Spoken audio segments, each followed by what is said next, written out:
Yeah, that's right, Laura. I mean, Donald Trump has had no official engagements for 4 days except for today, where he laid a wreath at the Arlington National Cemetery for Veterans Day. Obviously, a somber occasion, but he's obviously a president in a somber mood as well. Today, he fired out a couple more tweets. That's what he's doing every single day from the White House, firing out tweets saying that there was a mountain of corruption and dishonesty out there in the election counting. So he's clearly continuing on the fight at this minute, regardless of the fact that most people, most Americans believe that Joe Biden has won the election. But what's interesting at the moment, Laura, is as we speak, there are a blizzard of lawsuits being thrown at the courts in the disputed states, about 5 states.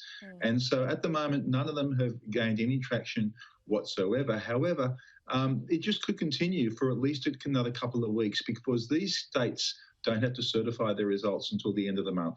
And so it's quite possible we get 2 to 3 weeks more of legal challenges if Donald Trump wants to keep pursuing it.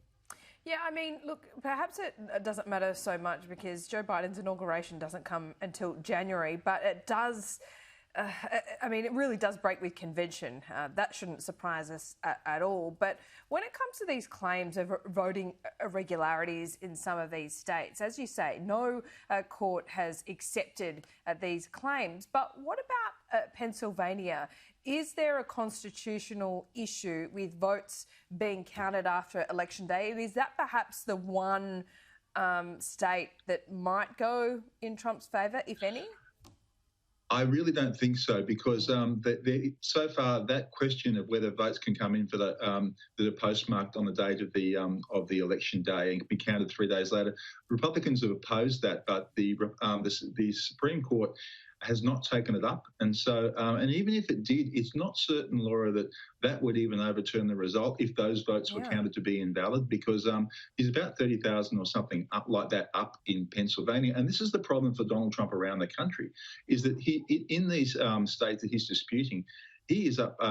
Biden is up by many thousands of votes, over 10,000 votes in most cases. So they need to find electoral fraud in each of those states, equivalent or greater, of course, to those number of votes. That's a very big ask. Yeah, and look, and he needs to do it in a couple of states. He's just won Alaska, but that's 3 electoral college votes. It's not quite going to get him there, even close to back into contention. So, Cam, what happens now? It's just a bit of a standoff. Is there any kind of word that some of his closest aides are maybe tapping him on the shoulder saying maybe it's time to concede?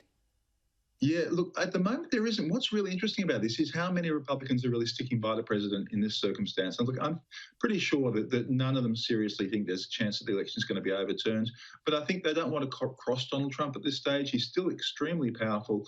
There's a lot of loyalty towards him. Remember, he did better than expected in the election, even though he lost. So he's a bit of a kingmaker in Republican circles.